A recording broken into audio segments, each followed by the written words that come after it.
Very good evening, friends. Today we are going to discuss sections 30 onwards. So I've kept a copy of the bare code also with me and the copy of the regulations as well. So let us start with section 30. Section 30. Soni ji सबको mute कर दीजिए please एक बार ताकि कोई disturbance नहीं हो.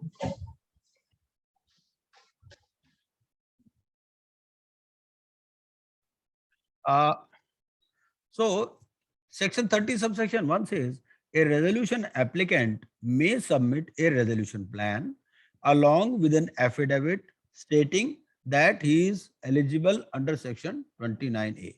So section 30 talks of submission of resolution plan, and the submission has to be made by the resolution applicant. So a resolution applicant may submit a resolution plan along with an affidavit stating that he is eligible under section 29A to the resolution professional prepared on the basis of the information memorandum. Regarding information memorandum, we have already had a detailed discussion in section 29. The resolution professional shall examine each resolution plan received by him to confirm that each resolution plan. This section 30 subsection 2 is very important because the adjudicating authority also looks at this particular section only, 30 subsection 2. Number 1, it provides for the payment of insolvency resolution process cost in a manner specified by the board in priority to the payment of other debts of the corporate debtor.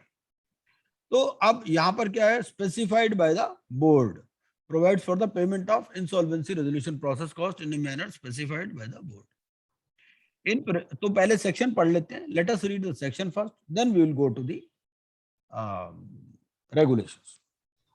सबसे पहले section 30 subsection 1 को देखते हैं, ठीक है, before going to section 30 subsection 2.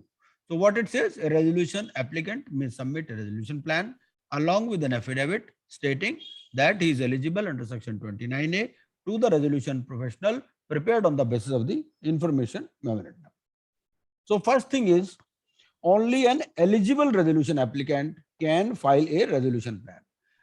Regarding eligibility, we have already seen the ineligibility under section 29A.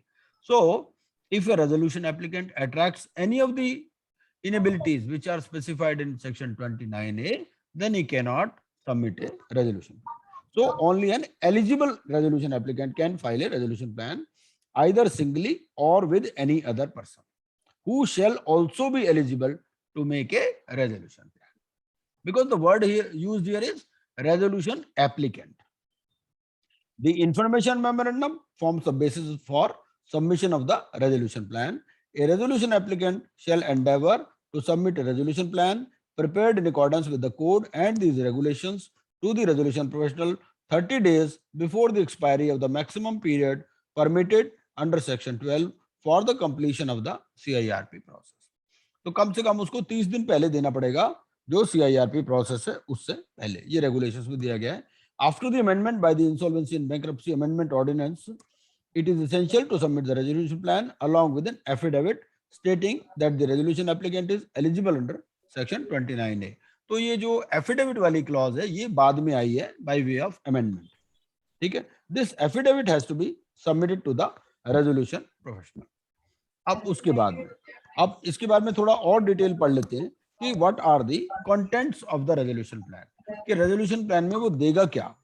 The resolution plan में provide for the measures required for implementing it.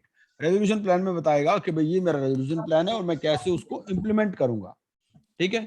The resolution plan should provide for the payment of insolvency resolution process cost in priority to the payment of other debts of the corporate debtor.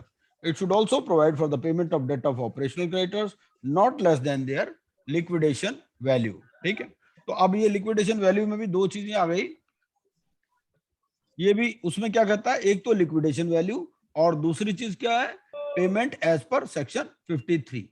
अभी payment कर नहीं रहा वो in section 30, no payment is being made, लेकिन resolution plan में ये सारी चीजें आ गई हैं. उनका एक उन्होंने प्लानिंग दे दी है कि कि भाई मैं इस तरह से एक तो सबसे पहले इंसॉल्वेंसी रेजोल्यूशन प्रोसेस कॉस्ट दूंगा, उसके अलावा मैं ये इस बात का ध्यान रखूंगा कि जो ऑपरेशनल क्रेडिटर्स हैं उनको कम से कम या तो लिक्विडेशन वैल्यू मिल जाए या फिर जो सेक्शन 53 में उनका शेयर बनेगा वो उनको मिल जाए। ठीक है, the plan should also provide for implementation mechanism. ठीक है, कि भाई इम्प्लीमेंटेशन कैसे होगा, ठीक है, and how the implementation will be supervise, तो उसका सुपरविजन भी होगा इम्प्लीमेंटेशन का। The resolution plan should not contravene any of the provisions of any law in force. The plan must adhere to the manner of implementation and contents of the resolution plan in accordance with regulations 37 and 38. तो regulation इसमें 37 और 38 है।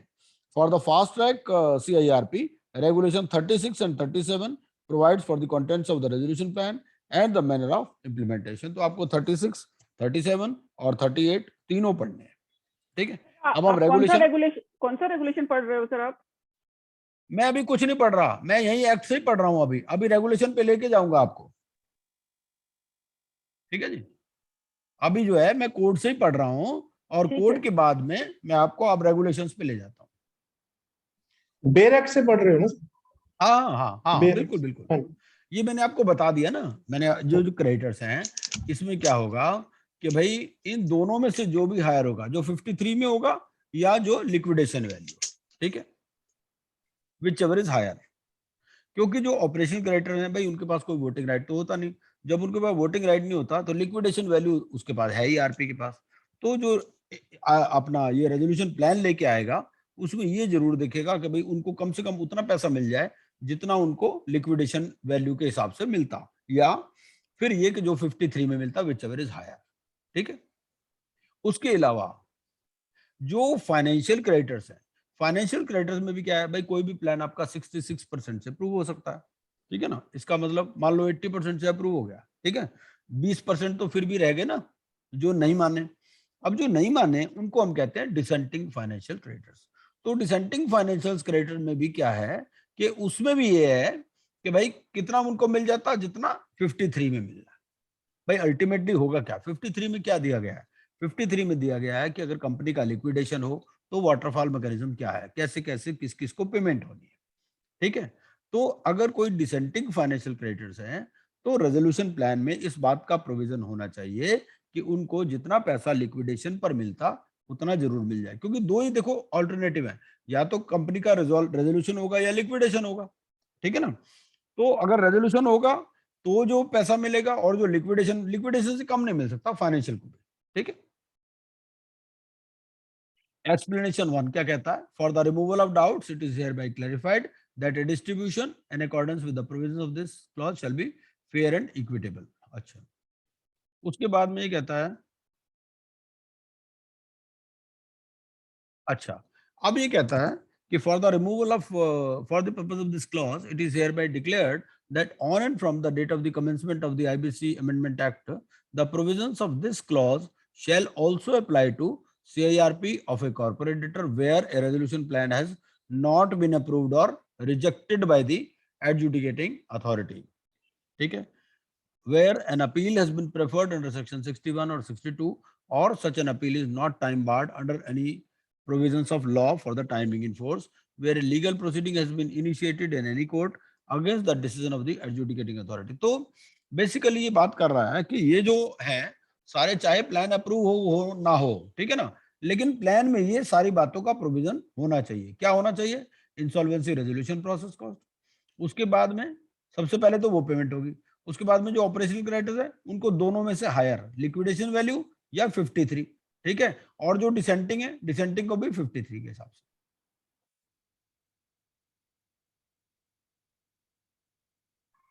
Sir एक observation है, और एक minute मैं जरा कंप्लीट कर लूं। उसके बाद में क्या था कि it provides for the management of the affairs. ठीक है ना, तो मैनेजमेंट कैसे होगा, उसका इंप्लीमेंटेशन कैसे होगा, सुपरविजन कैसे होगा, और ये जो कोई भी लॉ है it does not contravene any of the provisions of the law for the timing in force. Adjudicating authority ये भी चीज देखती है। ठीक है, and it conforms to such other requirements as may be specified by the board. अच्छा, उसके बाद में क्या कहता है, एक्सप्लेनेशन कहता है for the purpose of clause E, if any appeal of shareholder is required under the Companies Act or any other law for the time being in force for the implementation of actions under the resolution plan, such approval shall be deemed to have been given and it shall not be a contravention of that act or law. मतलब क्या है? मतलब ये है कि कई बार memorandum में लिखा होता है कि भाई ये चीज के लिए इतने लोगों की शेयर होल्डर की अप्रूवल की जरूरत होगी, तो इस रेजोल्यूशन प्लान में चाहे वहां पर कुछ भी लिखा हो, तो अगर ये प्लान अप्रूव हो गया तो समझ लो सारी चीजें अप्रूव हो गई। ठीक है, कोई उनके लिए अलग से शेयर होल्डर की अप्रूवल लेने की जरूरत नहीं है। ठीक है, आगे द रेजोल्यूशन प्रोफेशनल, मैं पहले सेक्शन 30 कंप्लीट कर लेता हूं, उसके बाद में सारे क्वेश्चंस में इकट्ठे ले लूंगा। ठीक है, 30 से रिलेटेड एक एक सेक्शन वाइज चलेंगे हम। The resolution professional shall present to the committee of creditors for its approval such resolution plan which confirms the conditions refer to in subsection 2। अब ये सीओसी को कौन से प्लान देगा? ये प्लान देगा फॉर इट्स अप्रूवल जो भी कंफर्म करते हैं कंडीशंस के साथ। अगला फोर्थ क्या कहता है? सीओसी अप्रूव कर सकती है विद नॉट लेस देन 66%, ठीक है, ऑफ द फाइनेंशियल क्रेडिटर्स। उसके बाद में वो भी फिजिबिलिटी और वायबिलिटी भी देखेगी। मैनर ऑफ डिस्ट्रीब्यूशन क्या प्रपोज्ड है, which may also take into account the order of priority among creditors, ठीक है, including priority and value of the security interest of a secured creditor, provided that the COC shall not approve a resolution plan where the resolution applicant is ineligible under section 29A and may require the resolution professional to invite a fresh resolution plan where no order resolution plan is available with it। क्या होता है? 29A एक particular date के बाद आया था, तो जो पुराने वाले भी हैं, ठीक है ना, जो इस अमेंडमेंट के आने से पहले सबमिट हो चुके, उस केस में भी ये देखेगा अगर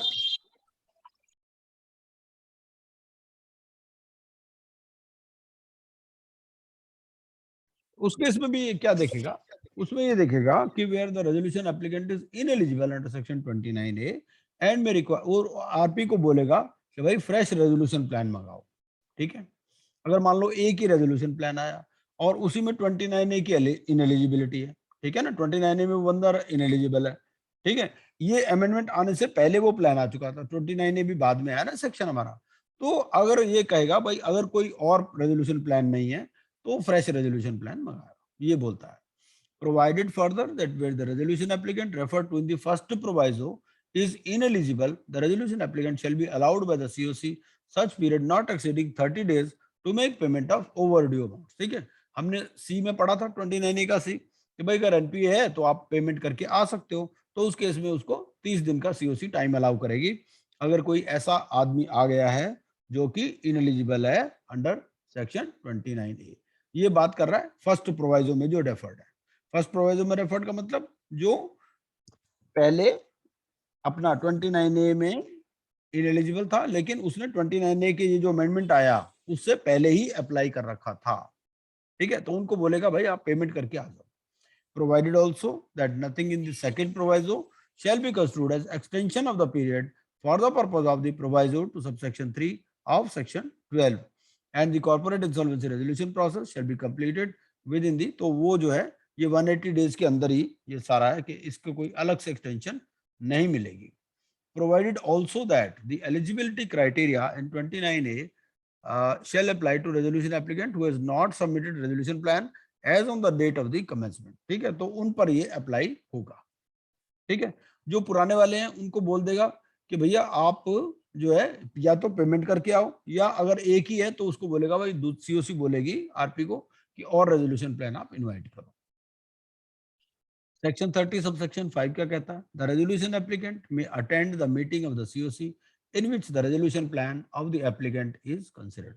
तो जिसमें उसका प्लान कंसिडर हो रहा है वो उस सीओसी में भी पार्ट कर सकता है, लेकिन उसको राइट ऑफ वोट नहीं होगा। ठीक है, अब राइट ऑफ वोट कब होगा? अगर वो फाइनेंशियल क्रेडिटर भी है तो। कई बार होता है बैंकर इंटरेस्टेड होते हैं, बैंकर खुद ही रेजोल्यूशन एप्लीकेंट बन जाते हैं, तो उस केस में तो राइट ऑफ वोट होगा, अदरवाइज राइट टू वोट नहीं होगा। The resolution professional shall submit the resolution plan as approved by the committee of creditors to the adjudicating authority। ठीक है, अब इससे पहले कि हम सेक्शन 31 देखें और दो चार बातें मैं आपको बता देता हूं। ये रेगुलेशन 37 क्या कहता है? रेगुलेशन 37 है, 38 है और 36 भी है। तो 36 को तो हम छोड़ देते हैं, 36 को हम फास्ट ट्रैक के साथ देख लेंगे, ठीक है ना। तो अब रेगुलेशन 37 में आपको बताता हूँ। आप तब तक आप कुकरेजा जी पूछिए, आप क्या पूछ रहे थे? इसको मुझे स्टॉप शेयर करना पड़ेगा, मेरे को लगता है मल्टीपल स्क्रीन शेयरिंग नहीं हो सकती, शायद देखना पड़ेगा। चलो हाँ सर जी, आपको कुकरेजा जी चाहिए, आप कुछ पूछ रहे थे, पूछिए क्या पूछ रहे हाँ थे? सर आपको चाहिए, आप पहले रेगुलेशन कर लीजिए, मैं बाद में पूछूं या अभी पूछूं, जैसे आप कहें सर। नहीं नहीं, मुझे कोई दिक्कत नहीं। अब ये रेगुलेशन वाली स्क्रीन मेरी नजर आ रही है आपको? आ गई है। अरे हाँ सर आ रही। सर मेरा भी एक क्वेश्चन है। हाँ पूछिए मैडम, पूछिए। अब ये इसके अंदर जो है 25 अगर देखेंगे, 25 सबसेक्शन आई आई उसमें है resolution, duty of resolution professional RP to present all resolution plan at the meeting, all का वर्ड यूज किया है और यहाँ पे वर्ड लिखा है RP will present only the plan which are as approve, मतलब जो कंप्लाई कर रहे हैं। तो अब ऑल और इसमें कॉन्ट्राडिक्शन नहीं आ रही नहीं है? नहीं नहीं नहीं, कोई कॉन्ट्राडिक्शन नहीं है। देखो ये पता क्या लिखा है, यहाँ लिखा है फॉर अप्रूवल। अप्रूवल के लिए तो सक्सेसफुल ही देगा ना, प्रेजेंट तो वो सारे ही कर देगा। अच्छा, प्रेजेंट सारे देखो करेगा। यहाँ जो हाँ। लेकिन 30 में ये लिखो, आप इसको पूरा पढ़ो ना। वो क्या क्या कहता है इसमें, वो ये कहता है कि resolution professional shall present to the COC for its approval. Approval के लिए वो देगा जो ये कंडीशन सेटिस्फाई करते हैं। अप्रूवल के लिए देना अलग बात है, प्रेजेंट करना अलग बात है। प्रेजेंट तो सारे कर देगा उसके सामने, अच्छा ठीक है। अप्रूवल के लिए ये वाले देगा जो कंफर्म करते हैं। ये अच्छा दोनों अच्छा, में फर्क पहले है। प्रेजेंट, हाँ ठीक है, यानी कि पहले प्रेजेंट करेगा उसके बाद जो अप्रूवल के लिए होगा वो अलग से निकालेगा। हाँ बिल्कुल बिल्कुल, ये कहेगा जी ये सारे रेजोल्यूशन प्लान आए हैं, ये कंफर्म करते हैं, ये अप्रूवल, इनमें से अप्रूवल करो आप। ये है, उसी में तो कंफर्मेशन करेंगे ना, मतलब प्रेजेंट तो सारे करेंगे, प्रेजेंट सारे करेंगे नेचुरली। हाँ जो कंडीशन फुलफिल करेंगे उसी को ही। वो दोनों को बता देगा, ये बता देगा जी ये सारे प्लान आए हुए हैं, ये वाले ये कंफर्म करते हैं कंडीशंस को, कि इनमें से आप अप्रूव कर दो। ये कौन सा रेगुलेशन है आप बता सकते हैं मेरे को सोनी जी? सर 37 है रेजोल्यूशन प्लान। नहीं वो तो ठीक है, एक्चुअली क्या है हाँ जी। मैंने ना इसमें वो सारे कर रखे हैं इकट्ठे ही। नहीं अभी आपकी एक स्क्रीन और आ रही थी सर साइड में, और पूरे पेपर थे सीआईआर ये के रेगुलेशन। 37 यही है ना, आ गया, सही आ गया। मैं कंट्रोल F से ले आया तो रेजोल्यूशन प्लान सर शेयर क्या नहीं हो रही आपकी, शो नहीं हो रही। नहीं हो रही? अच्छा नहीं है। ओके। सर एक चीज और, ये जैसे इस सेक्शन में बड़ा एक सिंपल एक चीज समझ में आ रही है मुझे कि अगर मतलब जहां पर भी अगर रेजोल्यूशन प्लान या तो प्रेजेंट नहीं हुआ, पुराने केसेस है, या रेजोल्यूशन प्लान प्रेजेंट हुआ है अप्रूव नहीं हुआ, तो 29A की जो इनएलिजिबिलिटी है वो चेक करनी है, वो एप्लीकेबल होगी। हाँ उसमें ऐसा ठीक है है ना ना, ये? दो बातें हैं। देखो ऐसे है, अगर 29A में सी पॉइंट पे गए एनपीए वाला है तो उसको 30 दिन का टाइम देगा हाँ कि ठीक है। भाई हाँ 30 दिन में आप इसको कर लो। और अगर ऐसी दो सिचुएशन हो सकती हैं, पहली बात तो ये हो सकती है कि एक ही प्लान आया हो और वो 29A में इनएलिजिबल हो, ठीक है ना। उसके लिए क्या बोलते हैं कोड में, उसके लिए बोलते हैं कि भाई आप और रेजोल्यूशन प्लान मंगवा लो आरपी को। मतलब ये है मोटा मोटा 29A में जो इनएलिजिबल है उसको 30 दिन का टाइम देंगे। अगर 29A सी की इनएलिजिबिलिटी है सिर्फ तो, कि भाई आप 30 दिन में पेमेंट करके आ जाओ, ठीक है। अगर उसके अलावा कोई भी इनएलिजिबिलिटी वाली चीज रिजेक्ट हो जाएगी। अगर एक ही रेजोल्यूशन प्लान आया जो 29A में इनएलिजिबल है तो सीओसी बोलेगी आरपी को कि और रेजोल्यूशन प्लान मंगवाओ। ठीक है सर, बिल्कुल क्लियर है। ठीक है सर, इतना ही थैंक यू। रेगुलेशन प्लान अगर अप्रूव हो गया तो वापस नए प्लान को ओ आरपी भाई देखो ऐसे है, अगर मान लो इस अमेंडमेंट आने से पहले ही अप्रूव हो गया तो बात ही खत्म हो गई। फिर तो भाई दो ही बातें होगी ना, या तो इससे पहले अप्रूव हो गया होगा या नहीं अप्रूव हुआ होगा। अगर नहीं अप्रूव हुआ होगा तो 29A को भी चेक कर लेंगे। सर एक बात बताइए कि हाँ जी अगर जब रेजोल्यूशन प्लान हम लोग बोलते हैं कि सबमिट करो, उसके साथ एफिडेविट मांगा जाता है और बिल्कुल एफिडेविट में वेरी क्लियरली बोला जाता है कि यू आर नॉट एलिजिबल और यू हैव टू कंफर्म कि whether you are not eligible as per section 29A। बस तो ये जब बाद में अगर अमेंडमेंट में आया है ना, पहले नहीं था ओरिजिनली। ये जब ये कोड लगा तब नहीं था, ये 2017 में आया है। तो 2016 से तो प्लान अप्रूव हो रहे हैं, कहने का मतलब ये है। तो अगर पहले हो गए तो हो गए, अगर इसके बाद में आए तो देख लेगा, यहाँ पर रुक जाएगा हाँ मामला। ओके ओके सर, और एक क्लैरिफिकेशन है section 30 subsection 2 clause B for operational creators. हाँ ठीक है, देखो उसमें ऐसे है, लिखा है मैंने ऑपरेशनल क्रेडिटर का तो मैंने आपको बताया। ऑपरेशनल क्रेडिटर में क्या है, ऑपरेशनल क्रेडिटर को वोटिंग राइट तो होता नहीं। अगर वोटिंग राइट नहीं होता तो भाई कंपनी में दो ही पॉसिबिलिटी है, जो भी सीआईआरपी में आई, या तो कंपनी चलेगी या लिक्विडेट होगी, ठीक है ना। Correct. अगर कंपनी चलेगी तो उनको रेजोल्यूशन प्लान के हिसाब से पैसा मिलेगा, ठीक है ना। रेजोल्यूशन प्लान क्या है, 53 का वाटरफॉल मैकेनिज्म है, उसके हिसाब से पैसा Correct. मिलेगा। अगर लिक्विडेट होगी तो हो सकता है उसको लिक्विडेशन वैल्यू मिले। अब यहाँ 30 में कुछ रहा नहीं, ठीक है ना। अभी मिल कुछ नहीं रहा तो वो जो रेजोल्यूशन एप्लीकेंट है वो ऐसा प्लान बना देगा कि भाई मैं इनको लिक्विडेशन वैल्यू दे दूंगा, या जो 53 के हिसाब से जो भी हायर होगा वो उसका प्लान इतना होना चाहिए। वैसे Correct. अभी उसको लिक्विडेशन वैल्यू भी बता नहीं रहा, ये रेजोल्यूशन एप्लीकेंट को इस स्टेज पर लिक्विडेशन वैल्यू नहीं बताई जाती। वो तो जब सारे रेजोल्यूशन प्लान खुल जाते हैं तब सीओसी को बताते हैं कि भाई ये लिक्विडेशन वैल्यू और ये इसका प्लान आया। नहीं तो वो तो उसके लिक्विडेशन वैल्यू के आसपास ही बिठाने की कोशिश करेगा अपने। लिक्विडेशन वैल्यू हो सकता है कम हो, रेजोल्यूशन एप्लीकेंट बहुत ज्यादा वैल्यू दे दे, तो उसको भी नहीं बताते ये चीज। I think sir fair value और ये liquidation value COC को बताते हैं if they give you the confidential agreement confidentiality sign entry, करते हाँ हाँ हैं। हाँ। Correct, वो करते हैं। नहीं बाद में लेकिन सर उसको भी बता देते हैं, रेजोल्यूशन एप्लीकेंट को भी, रेजोल्यूशन प्लान खुलने के बाद में, ताकि वो हाँ बाद बिड में रिवाइज बता भी कर सकता है। करेक्ट करेक्ट सर वो मेरा वो क्वेश्चन पता है ये कब था कि बताते हैं, वो तब हाँ बताते जी हैं अगर उससे कम उसका रेजोल्यूशन प्लान आया। उससे ज्यादा का आया तो बताने की जरूरत नहीं फिर तो। करेक्ट करेक्ट वो तो नहीं तो फिर नुकसान हो जाएगा। हाँ सर मेरा क्वेश्चन है कि अगर आप क्लॉज बी देखें तो उसमें लिखा है provides for payments of debts of operational creditors in such manner as may be specified by the board which shall not be less than, फिर 1 और 2 है लिखा है विच एवर इज हायर। तो एक जगह लिखते हैं which shall not be less than, फिर लिखते हैं whichever is higher. So जितना मैं तो सर लॉजिकली जी समझ रहा हूँ ऐसे बेसिक। है, इसका मतलब नहीं, ठीक है, दोनों ठीक है, बिल्कुल सही है। पहली बात, पहला तो ये है कि जो 53 में मिला उससे कम नहीं होना चाहिए। उससे कम नहीं होना चाहिए। भाई देखो तीन चीजें हो गई, ठीक है। 53 से कम नहीं होना चाहिए, पहली बात। दूसरा, जो उनको मिल जाता अगर ये 53 के हिसाब से, ठीक है, amount to be paid to such creditor in the event of liquidation, अगर लिक्विडेशन होता, लिक्विडेशन में 53 के हिसाब से मिलता, ठीक है। हम्म और अगर रेजोल्यूशन प्लान अप्रूव हो जाता, रेजोल्यूशन प्लान में भी जो डिस्ट्रीब्यूशन है वो 53 के हिसाब से ही होगा ना। ऐसा होता है रेजोल्यूशन लिक्विडेशन के केस में। क्या है, लिक्विडेशन में तो कोई बायर आया ही नहीं, समझ रहे हो।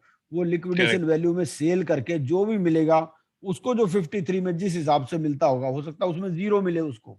ऑपरेशनल क्रेडिटर को नॉर्मली जीरो मिलता है लिक्विडेशन वैल्यू वाले केस में। अगर लिक्विडेशन अच्छा हो जाता है, कोई बायर नहीं आता, तो फाइनेंशियल क्रेडिटर हम्म ले जाते हैं। उसकी इंसॉल्वेंसी रेजोल्यूशन प्रोसेस कॉस्ट वगैरह इतनी हो जाती है, लिक्विडेशन को वो उसमें कुछ नहीं मिलता ऑपरेशनल क्रेडिटर को। दूसरा क्या है कि जो रेजोल्यूशन एप्लीकेंट होता है ना, रेजोल्यूशन एप्लीकेंट प्रोवाइड करता है मैं इनको इतने पैसे दूंगा, इतने पैसे दूंगा, इस तरह से। ये है, वो ऑपरेशनल हम्म क्रेडिटर्स के भी करता है, और वो फाइनेंशियल क्रेडिटर से फिर हेयर कट की बात करता है कि भाई आप बताओ, भाई फाइनेंशियल क्रेडिटर का ही तो मेन है ना उसमें। तो फाइनेंशियल करेक्ट क्रेडिटर से वो हेयर कट की बात करता है, भाई आप कितना हेयर कट इसमें एग्री करते हो। कई कहते हैं ठीक है जी 30%, 40%, 50%, जो भी है, तो उस हिसाब से वो प्लान अपना बनाता है। हम्म ठीक है ठीक है। सर एक लास्ट क्लैरिफिकेशन हाँ। Subsection 5 hmm. उसमें लिखा है कि provided that resolution applicant shall not have the right to vote at the meeting unless such हाँ रेजोल्यूशन एप्लीकेंट इज आल्सो हाँ, तो फाइनेंशियल ठीक है, क्रेडिटर। ऐसा है ना, कई बार बैंकर भी रेजोल्यूशन एप्लीकेंट बन जाते हैं। जिसने पैसे लेने हैं वही कहता है मैं ही खरीद लूं कंपनी को, तो ठीक है सर ना। फिर वो अगर अगर फाइनेंशियल क्रेडिटर ही रेजोल्यूशन एप्लीकेंट है तो वो तो अपनी रेजोल्यूशन प्लान को वोट करेगा ना। नहीं तो अपने मतलब, उनको वोटिंग का राइट कैसे दे सकते नहीं हैं? तो I am trying to understand logically. ऐसा नहीं है जी। देखो ऐसे है ना, एक आदमी एक रेजोल्यूशन प्लान थोड़ी हो सकता है, चार आ जाए रेजोल्यूशन प्लान।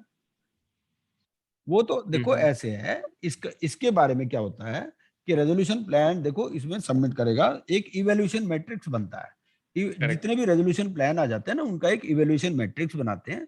ये इवैल्यूएशन मैट्रिक्स ये क्राइटेरिया के बेस पे बनता है। हमने पढ़ा था ना, सीओसी कुछ करेक्ट क्राइटेरिया फिक्स करेगी, है ना। हाँ तो एक इवैल्यूएशन मैट्रिक्स बनता है, उसमें कुछ क्वांटिटेटिव कैरेक्टरिस्टिक्स रहती हैं, कुछ क्वालिटेटिव कैरेक्टरिस्टिक्स रहती हैं। क्वांटिटेटिव कैरेक्टरिस्टिक्स क्या रहती हैं कि भाई उसमें आप अपफ्रंट कितना दे रहे हो। चार रेजोल्यूशन एप्लीकेंट है, एक कह देगा जी मैं अपफ्रंट 100 करोड़ दे रहा हूँ, दूसरा कहेगा जी मैं 50 करोड़ दे रहा हूँ, एक कहेगा जी मैं परफॉर्मेंस बैंक गारंटी भी दे रहा हूँ, दूसरा कहेगा जी मैं परफॉर्मेंस बैंक गारंटी नहीं दे रहा, ठीक है। एक कहेगा जी मैं 2 साल में पूरी रीपेमेंट कर दूंगा, दूसरा कहेगा जी मैं 5 साल में पेमेंट करूंगा। एक को एक्सपीरियंस है, दूसरे को एक्सपीरियंस नहीं है, ठीक है। तो इन सारे क्राइटेरिया, उसकी जो क्रेडिट वर्दीनेस है, उसकी फर्म की क्या स्टैंडिंग है, पहला उन्होंने क्या कुछ रेजोल्यूशन एप्लीकेंट रहे हैं, किसी केस में नहीं रहे, क्योंकि इसमें प्राइवेट भी हो सकते हैं, कुछ इंस्टीट्यूशनल्स भी हो सकते हैं, कुछ भी हो सकते हैं ना। तो उस केस हाँ में क्या होता है, उसके बेसिस पे एक क्राइटेरिया बनाते हैं और 100 में से मार्क्स देता है जो रेजोल्यूशन एप्लीकेंट है, उसी के हिसाब से ओके उनको 1 2 3 4 की कैटेगरी में बनाता है। जैसे हम कॉन्ट्रैक्ट्स में, अगर हम कॉन्ट्रैक्ट्स में नेगोशिएशन के लिए चार्ट बनाते हैं ना कि भाई L1 L2 L3, तो इसी तरह से यहाँ पर जो है वो बनाता है कि भाई कंपैरेटिव चार्ट, इसके 100 में से 60 नंबर आए हैं, इसके 57 नंबर है, इसके 40 नंबर है, इस तरह से। इसमें पता है तो सर प्रॉब्लम कब हो सकती है, क्योंकि जो सीओसी का तो 66% वोटिंग राइट पे ही रेजोल्यूशन प्लान अप्रूव होगा। अगर जो फाइनेंशियल क्रेडिटर है, जो रेजोल्यूशन एप्लीकेंट भी है, उसका बहुत मेजर स्टेक है, लेट से मतलब मैक्सिमम डेट है, सपोज 100 करोड़ में से उसका 70-80 करोड़ का मेजर है, देन इन देखो दैट जी केस ऐसे दैट इज अ है, प्रॉब्लम। देखिए सिंपल सी बात है भाई, अगर फाइनेंशियल, जो फाइनेंशियल क्रेडिटर है, ठीक है, अब फाइनेंशियल आप वोटिंग होती है, वोटिंग में भी क्या होता है, वोटिंग में परसेंटेज साइन हो जाती है हर एक को, ठीक है ना, on the basis of debt. अगर वो है ही एक ही बंदा, उसका ही पैसे है, तो ले क्यों नहीं जाएगा वो, अगले ने लोन तो दे रखा है कंपनी को। ऐसा भी तो हो सकता है 100% उसी एक ही फाइनेंशियल क्रेडिटर का हो, एक ही क्रेडिटर ने लोन दे रखा है, तो वो तो वैसे भी वोटिंग में भी तो ले जाएगा उसको। उसका 100, मान लो उसका 66% ज्यादा उसका ही शेयर है, मान लो उसका 70% भी तो शेयर हो सकता है, हाँ तो बिल्कुल, नेचुरली। यही मैं कहना चाह रही थी कि उस केस में ही सिर्फ इशू आगा, अदरवाइज तो जो इवोल्यूशन मैट्रिक्स के हिसाब से ये अप्रूवल होगा। हाँ बिल्कुल बिल्कुल। तो भाई उसको क्यों ना राइट देंगे, अगर वो रिलेटेड पार्टी है तो बात अलग है, फिर राइट टू वोट नहीं होगा। अगर रिलेटेड पार्टी नहीं है तो उसने लोन देके कोई गुनाह थोड़ी कर दिया। अगर रिलेटेड पार्टी है तो चाहे वो फाइनेंशियल क्रेडिटर हो, फिर उसको वोटिंग राइट नहीं होता, ठीक है ना। वो रिलेटेड पार्टी तो है नहीं कॉर्पोरेट डेटर का, तो उसको क्यों ना वोटिंग राइट दें। वो वैसे भी तो वोट करता, अगर कोई दूसरा भी रेजोल्यूशन प्लान ला सकता है तो वो क्यों नहीं ला सकता, बात ही है गॉट इट सर, गॉट है इट। ना। सिर्फ रिलेटेड पार्टी के लिए हैंडीकैप है, बाकियों के लिए तो कोई दिक्कत नहीं है। तो मेरे ख्याल अब इस पे चलते हैं रेगुलेशन 37 पे। तो रेगुलेशन थैंक यू। 37 क्या कहता है, रेगुलेशन 37 कहता है कि जो रेजोल्यूशन प्लान है, it shall provide for the measures as may be necessary for insolvency resolution of the corporate debtor for maximisation of value of assets including but not limited to the following. तो maximum purpose क्या है, maximisation of value. तो पहला क्या करेगा, transfer of all or part of the assets of the corporate debtor to one or more persons. जो resolution plan है उसमें कई चीजें बता सकता है। वो कह देगा जी कि ये जो एसेट्स हैं, ये सारे एसेट्स या इनमें से पार्ट ऑफ द एसेट्स मैं किसी दूसरे को ट्रांसफर करूंगा, ठीक है। मैं एक, वो जो रेजोल्यूशन प्लान है, रेजोल्यूशन प्लान में ये सब बातें बताई जाती हैं कि होगा कैसे। जैसे आपको याद हो, हमने 29A में भी पढ़ा था। 29A में एक इनएलिजिबिलिटी क्या थी कि वो, उसका अगर कोई प्रोस्पेक्टिव प्रमोटर भी नहीं बन सकता, ठीक है, अगर वो इनएलिजिबिलिटी अट्रैक्ट करता है। हमने क्लॉज आई पढ़ी थी ना 29A में, कल जो पढ़ा था 29A में हमारे पास एक क्लॉज क्या थी, अभी दोबारा एक बार 29A देख लेते हैं। तो 29A में एक क्लॉज ये थी, ये any person who shall be the promoter, ठीक है। 29A का जो जे का 2 क्लॉज था, तो वो 2 क्लॉज का रेलेवेंस यहां पर आएगा सेक्शन रेगुलेशन 37 में। वो कहता है any person who shall be the promoter. यहां पर वो क्या बता रहा है, यहां पर रेजोल्यूशन प्लान में बता रहा है कि जी मैं एसेट्स को किसी एक आदमी को या और लोगों को बेच दूंगा। दूसरा, sale of all or part of the assets whether subject to any security interest or not. Sale भी कर सकता है, रीस्ट्रक्चर भी कर सकता है, मर्जर कर सकता है, एमएलगमेशन कर सकता है, डीमर्जर कर सकता है। Substantial acquisition of shares of the corporate debtor और द मर्जर और consolidation of the corporate debtor with one or more person. एक कंपनी उसके पास ऑलरेडी है, इस कंपनी को कहता है जी मैं उसमें मर्ज कर दूंगा, ठीक है। ये कैंसिल भी कर सकता है, और D listing of any shares of the corporate debtor if applicable. भाई आपकी लिस्टेड कंपनी है, मुझे लिस्टेड चाहिए ही नहीं, मैं तो डी लिस्ट कराऊंगा। सेटिस्फेक्शन और modification of any security interest, आपने सिक्योरिटी इंटरेस्ट दे रखा है तो मैं उसको पेमेंट करके वो सिक्योरिटी वहां से हटा दूंगा, ठीक है ना, या मॉडिफाई कर देता हूँ। Securing or waiving of any breach of the terms of any debt due from the corporate debtor. ठीक है। तो कॉर्पोरेट डेटर से जो डेट्स ड्यू हैं, तो curing or waiving of any breach of the terms of any debt due from the corporate debtor, ठीक है। तो उसमें अगर कोई ब्रीच है तो उसको क्योर कर सकता है या वेव कर सकता है, any breach of the terms of any debt due. फिर reduction in the amount payable to the creditor, यहाँ पर हेयर कट वाली बात आ गई। Extension of a maturity date और चेंज इन इंटरेस्ट रेट, तो भाई आपने कुछ डेट ऐसे ले रखे हैं जिसपे 5 साल की मैच्योरिटी है, मैं तो उसको 10 साल की मैच्योरिटी, ये सब प्लान में वो बता रहा है कि मैं ये चीजें करूंगा, ठीक है। Extension of a maturity date, change in interest rate, आपने 18% पे ले रखा है, आजकल तो PLR 11% है, मैं तो 11% पे लूंगा, ठीक है। Amendments of the constitutional documents, आपकी लिमिटेड कंपनी है, मैं तो उसको प्राइवेट लिमिटेड बनाऊंगा, आपकी प्राइवेट लिमिटेड है, मैं तो उसको LLP बनाऊंगा, LLP मैं तो उसको कंपनी बनाऊंगा, इस तरह से ये सारी चीजें वो इसमें बताएगा। उसके बाद ये आई क्या है, issuance of securities of the corporate debtor for cash, property, securities और इन एक्सचेंज फॉर क्लेम्स और इंटरेस्ट और अदर अप्रूव। भाई लोगों ने पैसे लेने हैं, मेरे पास पैसे तो है नहीं, मैं इनको शेयर इशू कर दूंगा, ठीक है। Change in portfolio of goods, आप ये गुड्स बनाते हो, मैं उसका पोर्टफोलियो चेंज कर दूंगा, मैं इनमें से कुछ गुड्स बनाऊंगा, कुछ नहीं बनाऊंगा, मैं उस गुड्स जो सर्विसेज जो प्रोड्यूस है या जो रेंडर्ड सर्विसेज रेंडर्ड है उसको चेंज कर दूंगा। चेंज इन टेक्नोलॉजी, आप जो टेक्नोलॉजी यूज कर रहे हो मैं उसको चेंज करूंगा। Obtaining necessary approval from the central and state government and other authorities, भाई मैं मर्जर की बात कर रहा हूँ, मर्जर से मोनोपोली नहीं हो तो इसकी कंपटीशन कमीशन ऑफ इंडिया से अगर कोई अप्रूवल चाहिए तो मैं वो लूंगा। ये सारी बातें वो बता देगा अपने रेजोल्यूशन प्लान में। ये है रेगुलेशन 37, ठीक है। अब 38 भी पढ़ लेते हैं। 38 क्या कहता है कि मैंडेटरी कंटेंट्स क्या होंगे। सबसे पहला, amount payable under resolution plan to the operational creditor shall be paid in priority over financial creditors, ठीक है। अब 53 इससे उल्टी बात करता है।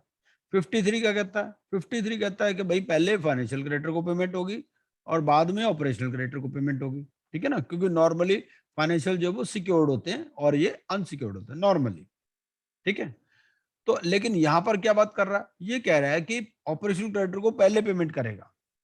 वो क्या मतलब है, इसका मतलब ये है कि उसकी पेमेंट का प्रोविजन हो जाएगा, उतनी पेमेंट का प्रोविजन हो जाएगा। भाई ये इस तरह से अपना रेजोल्यूशन प्लान बनाएगा कि भाई उनके कितने पैसे, उनके पैसे ऐसे लिख लेता है, समझ रहे हो, वो प्लान में पूरी कहानी बताता है। To the financial creditor who have a vote to right and did not vote in favour, इस जो मैंने बताया था डिसेंटिंग, ठीक है। 66 पे अप्रूवल हो सकता है, इसका मतलब 34 तो इसके अगेंस्ट में थे ना। अगर मान लो 95 ने अप्रूव कर दिया तो 5% तो अगेंस्ट थे, जो 5% है उनको पहले पेमेंट मिलेगी इन priority over financial creditor who voted in favour of the plan, ठीक है। तो उनको भी पहले मिलेगी और ऑपरेशनल क्रेडिटर को भी पहले मिलेगी। मिल अभी कुछ नहीं रहा, समझ रहे हो, अभी ये मिल कुछ नहीं रहा, ये प्लानिंग बताई जा रही है। स्क्रीन शेयर नहीं हो रखा सर मेरा, अच्छा नहीं, रेगुलेशन 38 नहीं नजर आ रहा, नहीं आ रहा सर। अरे एक फोल्डर, कंप्यूटर का फोल्डर दिख रहा है, फोल्डर दिख रहा है सर। ये रेगुलेशन है, अब नहीं नजर आ रहा, अब तो नजर आ रहा होगा। नहीं आ रहा, अब आ रहा है सर, अब आ रहा है 38, अब आ रहा है सर, ठीक है, ओके। तो पहले बता दिया करो मेरे को आप, वैसे तो ऐसा है, वही कोड में लिखी है, वही बात रेगुलेशन में लिखी है, खास बात नहीं। अब 38 में क्या है, मैंडेटरी कंटेंट्स क्या है। सबसे पहले जो amount payable under a resolution plan, इन दोनों की बात कर लेगा। भाई जो ऑपरेशनल क्रेडिटर है, ऑपरेशनल क्रेडिटर को कोई वोटिंग राइट तो है नहीं, अब दो ही बातें होंगी, या तो लिक्विडेशन होगा या रेजोल्यूशन होगा, ठीक है ना। तो वो कहता जी मैं ऑपरेशनल क्रेडिटर को पहले पेमेंट कर दूंगा। कैसे पेमेंट करूंगा वो हमने पहले कोड के अंदर ही बता दिया, वो यहाँ चीज नहीं बताई, वो सेक्शन 30 में ही बता दिया आपको।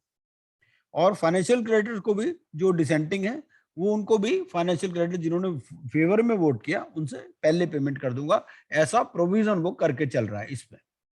A resolution plan shall include a statement as to how it has dealt with the interest of all stakeholders, including financial creditors and operational creditors of the corporate debtor.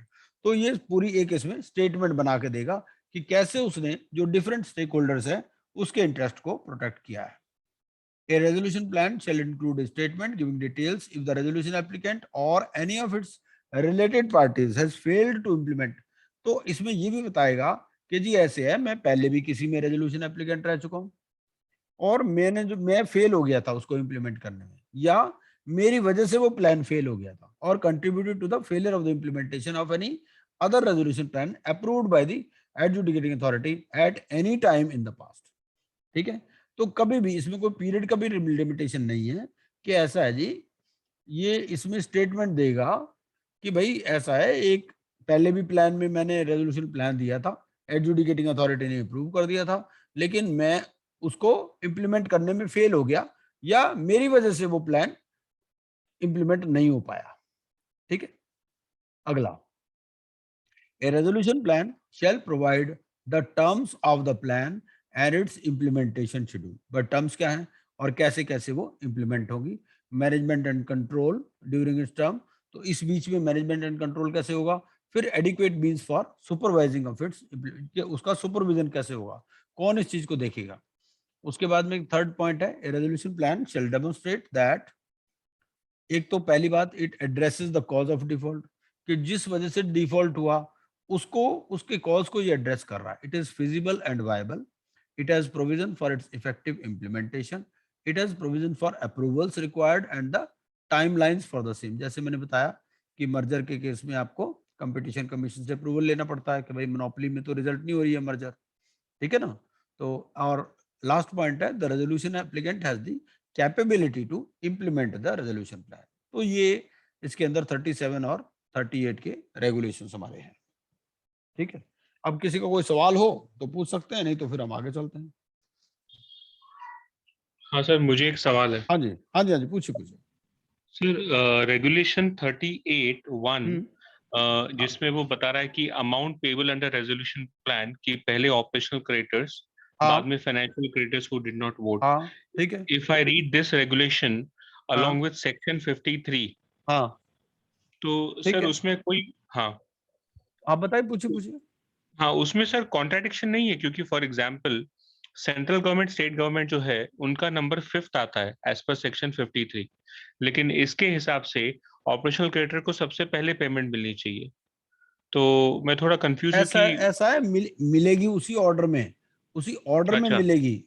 ऐसा है, ऑर्डर क्या बताता है, order ये बताता है कि भाई ऐसे ऐसे पेमेंट होगी, ठीक है ना।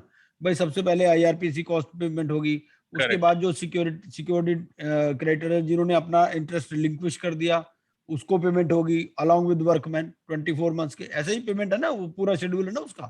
फिर करेक्ट, एम्प्लॉयज को है फॉर 12 मंथ्स, इस तरह से। उसके बाद में फिर जो सिक्योर्ड क्रेडिटर है, फिर अनसिक्योर्ड क्रेडिटर है, इसी तरह से पेमेंट है। यहाँ पर क्या बता रहा है, यहाँ पर ये अमाउंट की बात कर रहा है। देखो कहां से शुरू हो रहा है, अमाउंट पेबल, ये अमाउंट का ब्रेकअप बता रहा है कि भाई मैं ऑपरेशनल क्रेडिटर को इतना पेमेंट कर दूंगा, फाइनेंशियल क्रेडिटर जिन्होंने जो डिसेंटिक थे उनको इतना पेमेंट कर दूंगा, ये अमाउंट की बात कर रहा है। यहाँ पर ओके, पेमेंट कुछ नहीं कर रहा, यहाँ पर वो 30 से जो सेक्शन 30 है, यहाँ पेमेंट कुछ नहीं हो रही, वो प्रोविजनिंग कर रहा है एक किस्म से।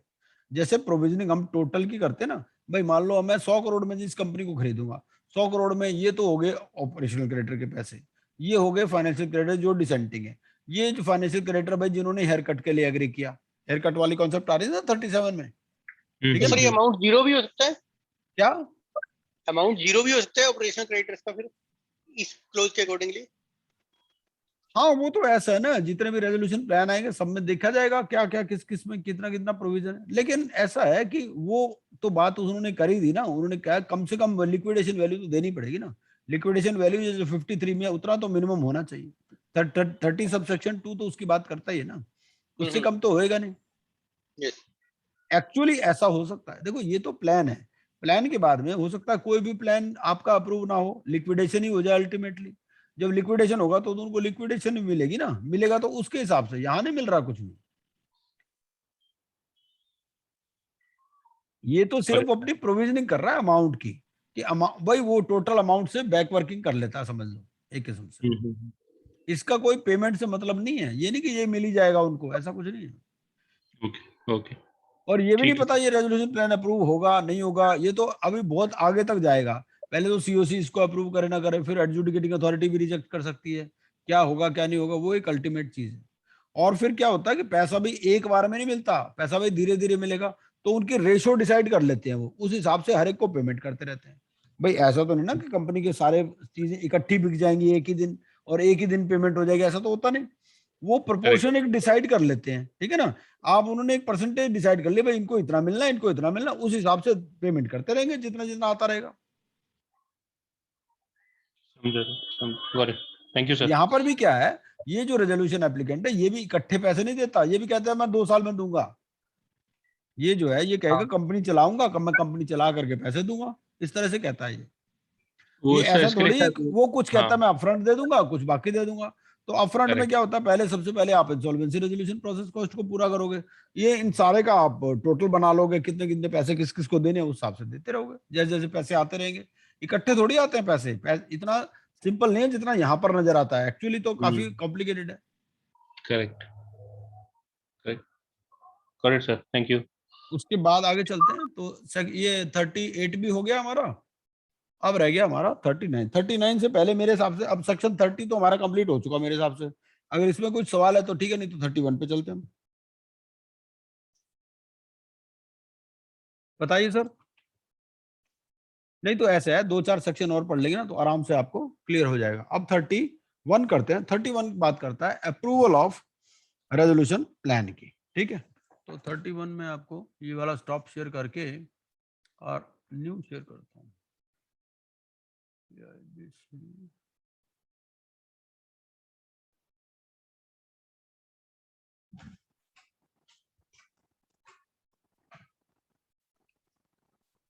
ये मेरा बेयर कोड वाला नजर आ रहा है आपको पीपीटीएफ? आ रहा है सर, आ गया। आ रहा है ना, ठीक है। हाँ यस तो मैं अब 30 ये 31 नजर आ रहा है ना आपको, approval of resolution plan. Yes sir, ठीक है।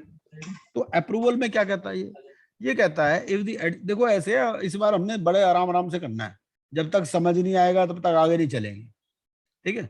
चाहे ये क्लास 2 महीने चले, 3 महीने चले, कोई दिक्कत नहीं। Approval of resolution plan, if the adjudicating authority is satisfied that the resolution plan as approved by the CoC under subsection 4 of section 30 meets the requirements. अब ये यहाँ पर क्या कह रहा है कि सेक्शन 30 सबसेक्शन 4 की रिक्वायरमेंट्स को मीट करती है।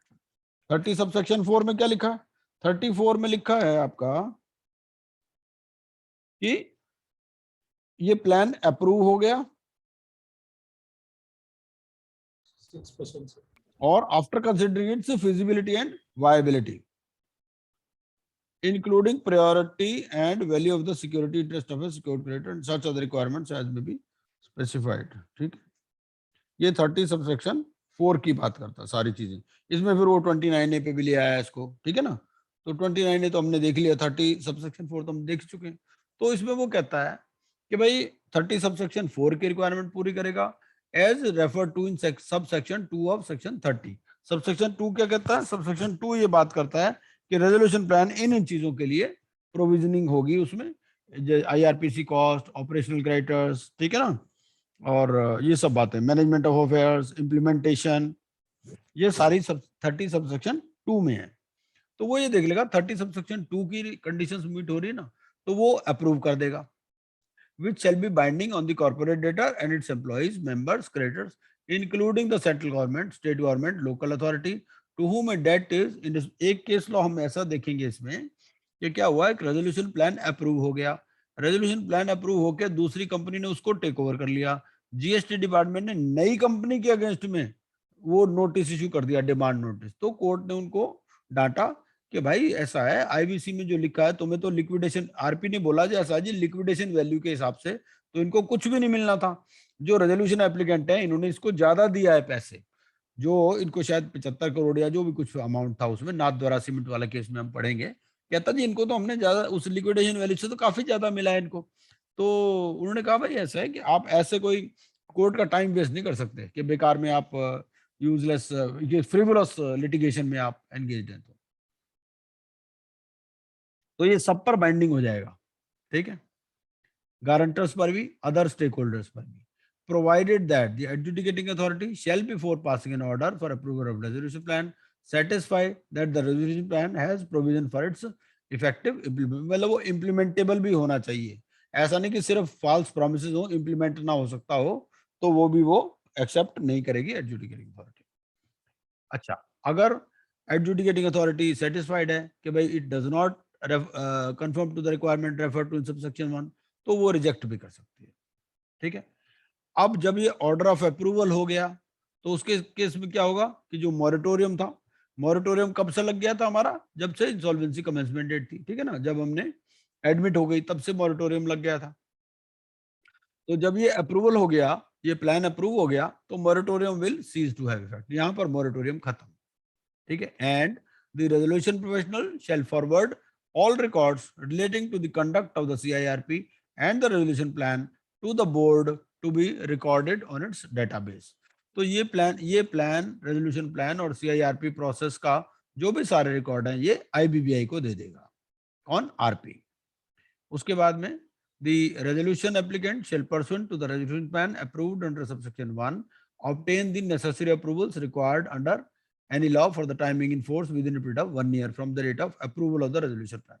तो within 1 year of the date of approval of the resolution plan जो भी approvals required है, जैसे मैंने बताया कंपटीशन कमीशन ऑफ इंडिया का है या कोई और कहीं पे रिक्वायरमेंट है कोई, तो वो सारी रिक्वायरमेंट्स ये कंप्लीट करेगा within 1 year or within such period as provided for in such law whichever is higher. अगर मान लो एक पर्टिकुलर लॉ में कोई रिक्वायरमेंट है, उसके हिसाब से अप्रूवल लेने की जरूरत है, ठीक है ना।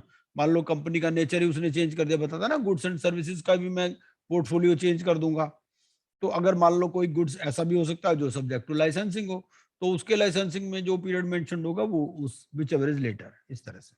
Provided that where the resolution plan contains a provision for combination as referred to in section 5 of the Competition Act, the resolution applicant shall obtain the approval of the Competition Commission of India under that act prior to the approval of such resolution plan by the committee of creditors। तो इसमें case में क्या है कि आपको competition commission की approval पहले लेनी पड़ेगी, ठीक है, COC की अप्रूवल से पहले, ठीक है। ये हमारा 31।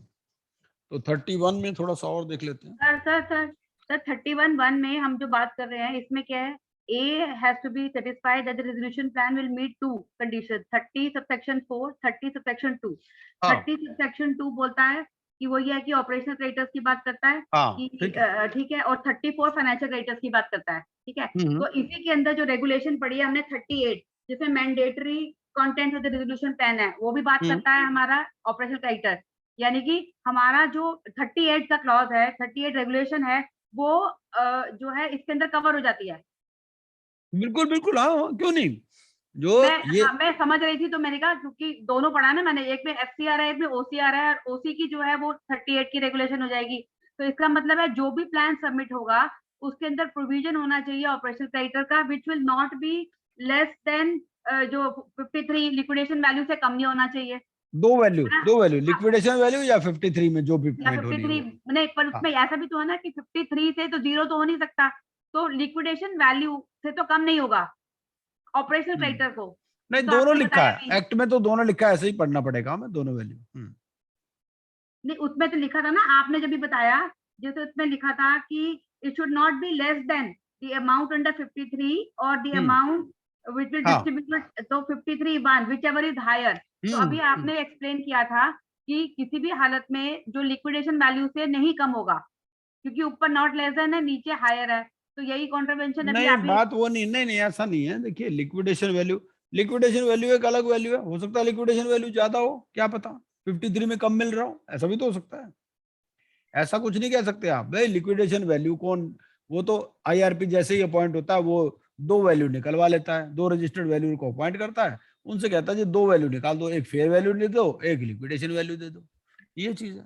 वो उसके लिए गाइडेंस, एक गाइडिंग फैक्टर होता है कि रेजोल्यूशन प्लान कम से कम वो इतना तो देखता है ना कि भाई देखो हम लिक्विडेट भी कर देंगे तो इतना तो हमें लिक्विडेशन में ही मिल रहा है, तो उससे ज्यादा मिले तभी तो रेजोल्यूशन प्लान की बात करेगा ना वो चीज है।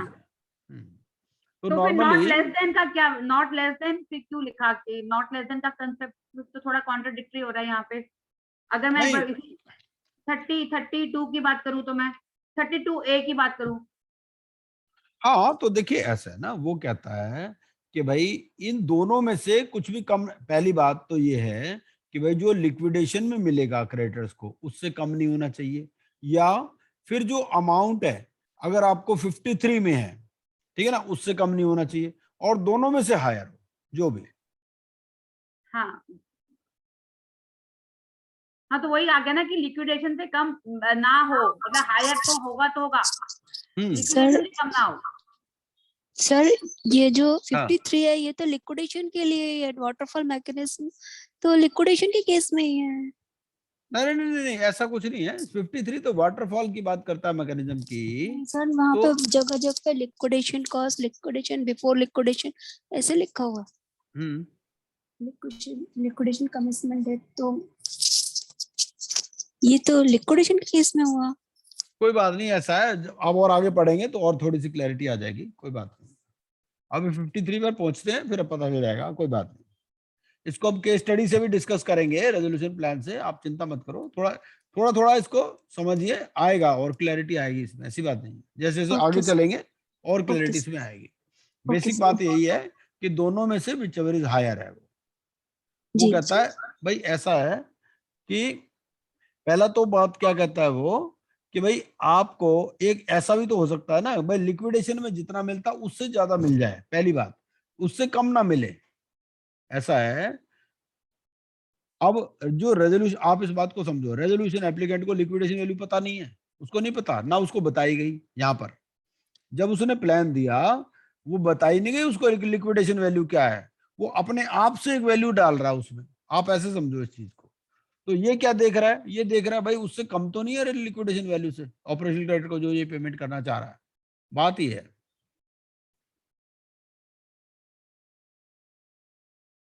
चलो आगे चलते हैं। ये 31 तो ये रहा। 31 में किसी का सवाल है तो पूछिए, नहीं तो फिर 32 पे चलते हैं।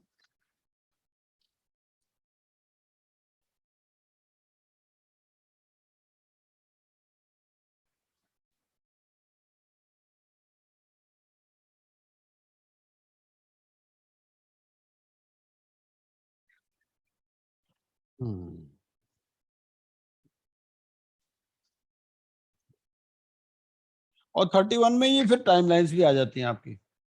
31 का जो रेगुलेशन है उसी में टाइमलाइंस आ रही हैं आपकी, रेगुलेशन 40A में।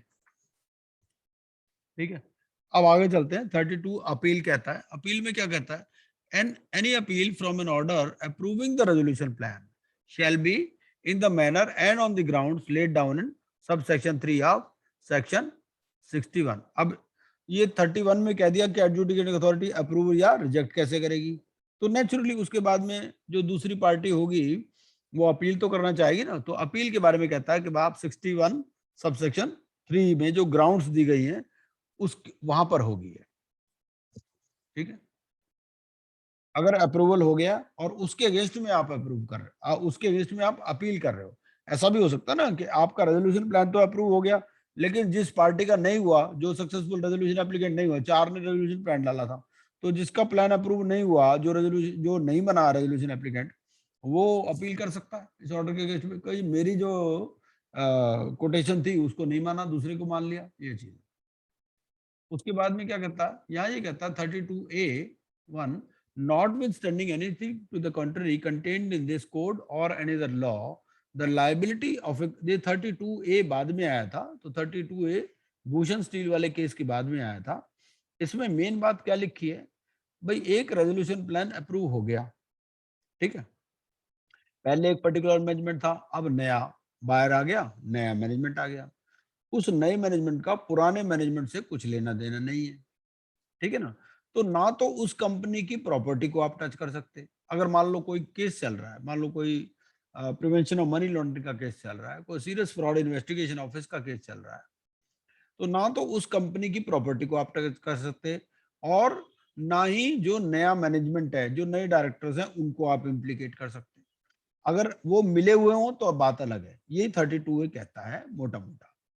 ठीक है, तो 32 अब आगे डिटेल में पढ़ते हैं। Notwithstanding anything to the contrary contained in this code और any other law for the timing in force the liability of a corporate debtor for an offence committed prior to the commencement of the CIRP shall cease। ठीक है, and the corporate debtor shall not, corporate debtor word क्यों use किया गया, क्योंकि company तो वही है, पहले कंपनी का मालिक ए था, अब कंपनी का मालिक बी हो गया, कंपनी तो सेम ही है ना। वो ये कहता है कि भाई चाहे कोड में कहीं पर भी कुछ भी लिखा हो, जो liability of the corporate debtor है फॉर एन ऑफेंस कमिट, क्योंकि जो ऑफेंसेस होते हैं उसके लिए दोनों लायबल होते हैं, कंपनी भी और उसके ऑफिसर भी, ठीक है ना। कंपनी पर अलग लायबिलिटी होती है और ऑफिसर पर लायबिलिटी अलग होती है। तो ये कहता है जो कंपनी कॉर्पोरेट डेटर मतलब समझिए कंपनी या एलएलपी जो भी है, ठीक है ना। तो liability of a corporate debtor for an offence committed prior to this commencement of CIRP shall cease and the corporate debtor shall not be prosecuted for such an offense from the date the resolution plan has been approved, ठीक है। क्योंकि जब resolution plan approve हो गया तो ये CD जो है कंपनी का नाम तो सेम रहा, ठीक है ना। ऐसा हो सकता है ना कंपनी का नाम सेम रहे, तो लेकिन बंदे चेंज हो गए उसमें, तो you will not be prosecuted and the corporate debtor शिल नॉट बी, मतलब कंपनी के केस में प्रोसिक्यूशन नहीं हो सकता for such an offence from the date the resolution plan has been approved by the adjudicating authority under section 31 if the resolution plan results in the change in the management or control of the corporate debtor, ठीक है, to a person। अभी किसके पास चला गया, जो कि who was not a promoter or in the management or control of the corporate debtor or a related party of such a person। तो पुराने वाला जो है who was not a promoter, जो पुराने वाले में promoter नहीं था, समझ लीजिए। A person with regard to whom the relevant investigation authority has on the basis of material in its possession reason to believe that he had abetted or conspired, ठीक है। मतलब ये है कि अगर वो पुराना ही promoter आ गया दोबारा से, ठीक है, तो उस केस में तो हो सकता है, उस केस में उसके अगेंस्ट में प्रोसिक्यूशन हो सकता है। लेकिन अगर पुराने वाला नहीं है, लिखा ना who was not a promoter, if the resolution plan results in the change in the management or control of the corporate debtor to a person who was not a promoter, yeah, or a person with regard to whom the relevant investigation authority reason to believe that he had abetted or conspired for the commission of the offence and has submitted or filed a report or complaint to the relevant statutory authority or court, provided that if a prosecution had been instituted during the CIRP against such corporate debtor, it shall stand discharged from the date of approval of the resolution plan, ठीक है। तो basically ये है कि अगर उसके against में कोई ये कंपनी की बात कर रहा है, कॉर्पोरेट डेटर समझिए कंपनी, ठीक, कंपनी या एलएलपी, तो अगर उसके अगेंस्ट में कोई प्रोसीडिंग भी स्टार्ट हो गई है, तो जब से ये अप्रूव हो गया, क्योंकि अप्रूवल में नया मैनेजमेंट आ गया, नया बायर आ गया, नया प्रमोटर आ गया, तो अगर वो पुराने प्रमोटर के साथ मिला हुआ नहीं है तो उसके अगेंस्ट में एक्शन नहीं हो सकता। बेसिक बात यही है, 32 है, इतना ही कहता है, प्रोवाइडेड फॉर दैट। सर इसके अंदर ये जो इसका मीनिंग ये भी तो है कि इसके अंदर क्या कहना चाह रहा है, जो मुझे ऐसा लग रहा है कि जो लायबिलिटी है ऑफ द प्रमोटर, जिसने फ्रॉड किया या नेग्लिजेंस किया या व्हाटएवर, जिसकी वजह से आज जो इंसॉल्वेंसी हो रही है, दैट विल बी पनिश्ड। उसको उसके लिए मतलब उसके लिए ये वेवर नहीं है, वेवर होगा नया कंपनी। बिल्कुल ठीक है, बिल्कुल ठीक है। ऐसा है ना, देखिए दो लोगों पर लायबिलिटी आती है कॉर्पोरेट केसेस में, एक तो कॉर्पोरेट डेटर पर आती है, कंपनी या एलएलपी पर आएगी, और एक उसके जो डायरेक्टर हैं या जो डेजिग्नेटेड पार्टनर है उन पर आती है, ठीक है ना। तो पहली बात तो इसने कर दी भाई, कंपनी अगर नहीं आगे रेजोल्यूशन प्लान अप्रूव होने के बाद कंपनी पर कोई लायबिलिटी नहीं आएगी, पहली बात। दूसरी बात ये कि जो प्रमोटर है उस पर भी लायबिलिटी नहीं आएगी जब तक वो पुराना प्रमोटर के साथ एंगेज नहीं था। तो ये अगर नया management will be absolved but the पुरानी management will not be absolved under the बिल्कुल बिल्कुल बिल्कुल सही बात है, बिल्कुल यही है 32 है। Provided for that every person who was a designated partner in case of an LLP और an officer who is in default under companies act और वाज इन चार्ज मैनर, ठीक है ना, और हु वाज डायरेक्टली और indirectly involve, ठीक है ना। तो अगर ऐसा कोई है, he will continue to be liable, ठीक है, उसकी लायबिलिटी कम नहीं हो रही अगर कोई आदमी डायरेक्टली या इनडायरेक्टली इन्वॉल्व था इन कमीशन ऑफ ऑफेंस। कंपनी को तो पहले छोड़ना पड़ेगा ना, क्योंकि कंपनी तो वही रही भाई, कंपनी का नाम तो मान लो एबीसी प्राइवेट लिमिटेड था, तो एबीसी प्राइवेट लिमिटेड तो बाद में भी रहेगी रेजोल्यूशन प्लान अप्रूव होने के बाद भी, ठीक है ना। तो लेकिन तो एबीसी प्राइवेट लिमिटेड जो पहले वाली थी वो अलग है, समझ लो, ये वाली नहीं है। रेजोल्यूशन प्लान अप्रूव होने के बाद एबीसी प्राइवेट लिमिटेड पर कुछ नहीं हो सकता, पहली बात। दूसरी बात कि जो उसके डायरेक्टर हैं या जो डेजिग्नेटेड पार्टनर है या जो ऑफिसर इंचार्ज है, अगर वो पुराने के साथ मिला हुआ नहीं था या उसका कोई लायबिलिटी नहीं था, है ना, he was not involve in commission of an offence, तो उस पर भी लायबिलिटी नहीं हो सकती। लेकिन अगर वो इन्वॉल्व था तो उस केस में will continue to be liable. ये है, no action shall be taken against the property of the corporate debtor, ठीक है। जो कंपनी के नाम प्रॉपर्टी है in relation to an offence committed prior to the commencement of CIRP where such property is covered under a resolution plan. भाई इसने तो बंदे ने पैसे दे करके कंपनी खरीदी, आप इसकी बात सोचो ना, भाई इसने क्या किया, 500 करोड़ रुपए देके कंपनी खरीदी है। अब इसको पता चले यार कंपनी के जो एसेट्स हैं वो तो लेके जा रहे हैं डिपार्टमेंट वाले, ठीक है, कि भाई ये कंपनी के केस तो फ्रॉड के केस चल रहे हैं, इसका क्या कसूर है? जो नया मैनेजमेंट है इसने तो कोई फ्रॉड नहीं किया, तो इसलिए उस कंपनी को भी इम्यूनिटी है और जो नए प्रोमोटर या डायरेक्टर है उनको भी इम्यूनिटी है 32A में, ठीक है। अगर रेजोल्यूशन प्लान, क्योंकि रेजोल्यूशन प्लान तो एडजुडिकेटिंग अथॉरिटी ने अप्रूव किया ना, which results in change in the control of the corporate debtor to a person or sale of liquidation, ठीक है, who was not a promoter. अगर कोई पुराने वाले का प्रमोटर है या रिलेटेड पार्टी है तब तो इन्वॉल्व हो जाएगा, तब तो उसको इम्यूनिटी नहीं है, ठीक है। या फिर a person with regard to whom the relevant investigating authority has on the basis of material in its possession reason to believe that he had abetted or conspired for the commission of the offence and has submitted or filed a report or a complaint to the relevant statutory authority, ठीक है।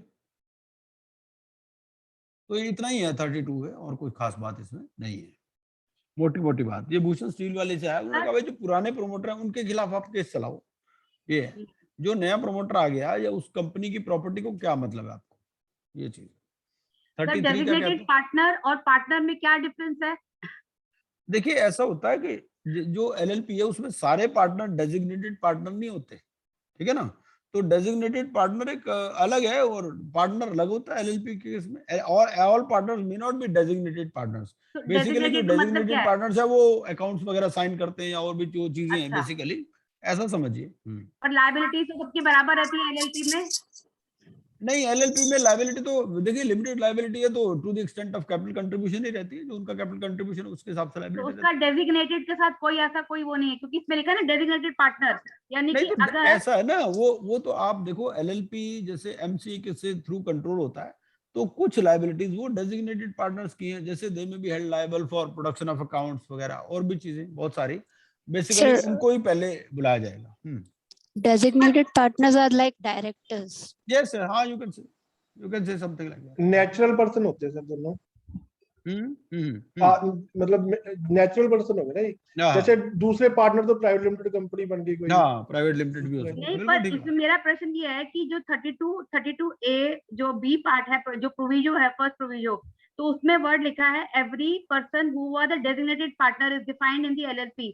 तो इसका मतलब है और officer in default, यानी कि जो पार्टनर ने की कोई गलती करी है तो क्या वो कवर नहीं होगा, मतलब उसको सजा नहीं मिलेगी? नहीं होगा। तो फिर तो LLP के लोग पार्टनर ही बने, लिखा वही लिखा। तो ये तो बहुत बड़ा फ्लॉ नहीं है कि पार्टनर गलती करेगा? ऐसा नहीं, देखिए ऐसा होता ना, अब जैसे कंपनी में भी किसको अकाउंटेबल तो आप ठहराओगे ना, अकाउंटेबल किसको ठहराओगे? अकाउंटेबल उसको ठहराओगे जो जैसे CEO है या CFO है या फैक्ट्री मैनेजर है, इस तरह से। जैसे फैक्ट्रीज एक्ट है तो फैक्ट्रीज एक्ट कहता है भाई जो फैक्ट्री मैनेजर है ही इज रिस्पॉन्सिबल, तो एक्ट में पिन पॉइंटिंग ऑफ रिस्पॉन्सिबिलिटी है ना। तो ऐसे LLP में मान लो चार कंट्रीज में उसकी LLP है, ऐसा भी तो हो सकता है ना कि LLP तो एक कंट्री से ज्यादा में भी हो सकती है, तो उस केस में वो कहता है डेजिग्नेटेड पार्टनर को उन्होंने ठहरा दिया कि भाई दे आर लायबल, ये चीज है। ठीक है, डेजिग्नेटेड पार्टनर्स जस्ट ऐड करना चाहूंगा, डेजिग्नेटेड की लायबिलिटीज काफी डिफाइन की है LLP एक्ट में, जिसमें designated partner is responsible for all the penalties या जो भी रहेगा for day to day operations, इसके लिए उनकी लायबिलिटी ज्यादा है नेचुरली। तो वो तो जब हम LLP एक्ट पढ़ेंगे उसमें सारी चीज क्लियर हो जाएंगी, सेक्शन 7 में आ जाएगा वो सारा LLP एक्ट। सर हम भी ऐड करना चाहेंगे। हाँ प्लीज बोलिए। वही है जिसके पास DPIN हो। हाँ वो तो है ही नेचुरली, हाँ डिपिन है उसके पास, हाँ जैसे उसमें डिन है उसमें डिपिन, बिल्कुल ठीक है। तो चैप्टर 3 पे चले अब लिक्विडेशन प्रोसेस पे, या इसको यहीं एंड करें, कल करते हैं बाकी, है ना? ठीक है सर। किसी का कोई सवाल है तो पूछ लीजिए आप, नहीं तो कल करते हैं फिर इसको। 32 तक कोई सवाल है तो पूछिए। 30 अब देखो आज हमने 30, 31 और 32 3 सेक्शन किए।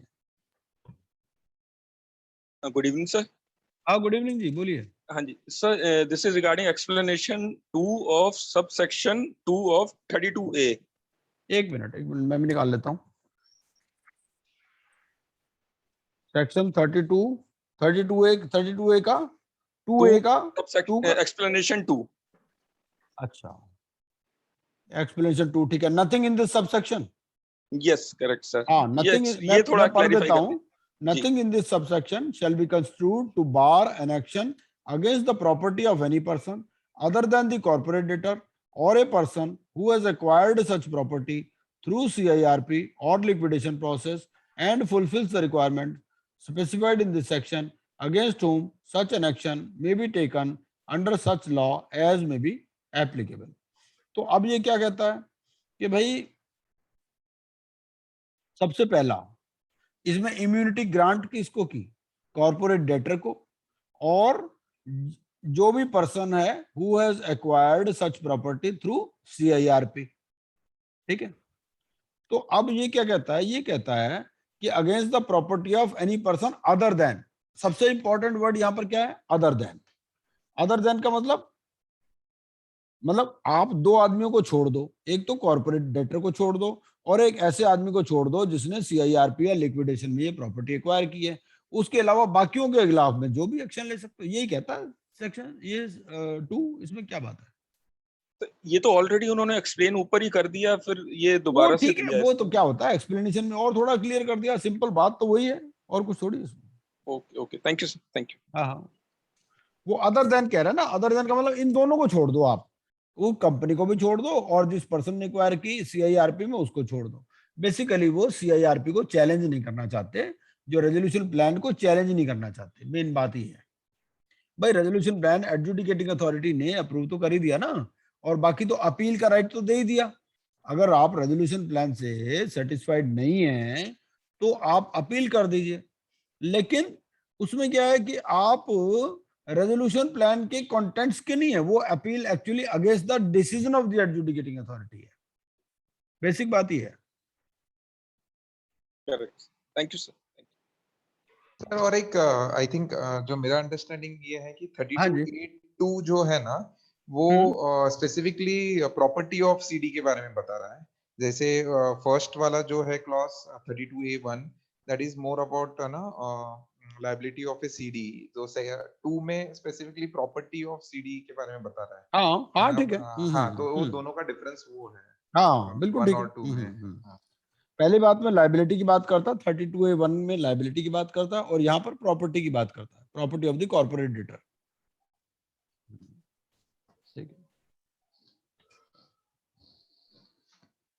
बेसिकली क्या कहता है, वो जो प्रॉपर्टी है अगर वो रेजोल्यूशन प्लान में कवर्ड है, भाई उसने देखो जो रेजोल्यूशन एप्लीकेंट होता है वो तो प्रॉपर्टी के बेस पे ही पैसे देता है ना। अब अगर उसको वो प्रॉपर्टी ना मिले मान लो, तो फिर तो दिक्कत हो जाएगी ना। उसको अगले ने पैसे भी दे दिए और उसको प्रॉपर्टी भी नहीं मिली, फिर तो दिक्कत हो जाएगी। इसीलिए 32A लाए कि भाई पुराने प्रमोटर के खिलाफ आप केस करो, ना तो उस कंपनी को टच करो, ना उस कंपनी की प्रॉपर्टी को टच करो, ना नए डायरेक्टर्स को टच करो। पुराने प्रमोटर, पुराने डायरेक्टर, उनके खिलाफ जो मर्जी करो। वो तो कंपनी बेच बाच के चले गए ना। भाई एक चोर है, मान लो चोर ने अब वो पुलिस डिपार्टमेंट से कोई प्रॉपर्टी खरीद ली। अब पुलिस डिपार्टमेंट से प्रॉपर्टी खरीदी तो अब वो चोरी की प्रॉपर्टी तो नहीं रही ना, है कि नहीं? तो वो तो पुराने जो चोर था उसके अगेंस्ट में आप एक्शन लो, वो चीज है। भाई पुलिस डिपार्टमेंट भी तो ऑक्शन करता है ना प्रॉपर्टीज का, जो अनक्लेम्ड होती हैं या जो होती हैं, तो उस केस में अगले ने तो रिकवर करने होते हैं ना पैसे। तो उस केस में क्या होगा, अगर आप ये कहो नहीं जी ये तो टेंटेड प्रॉपर्टी है ना, जिसने पैसे दे के खरीदे उसके लिए क्या टेंटेड है? तो 33 मेरे ख्याल कल करते हैं आराम से, वो ज्यादा अच्छा रहेगा। आप कोई भी सवाल आप किसी से भी रिलेटेड, चाहे एग्जाम से रिलेटेड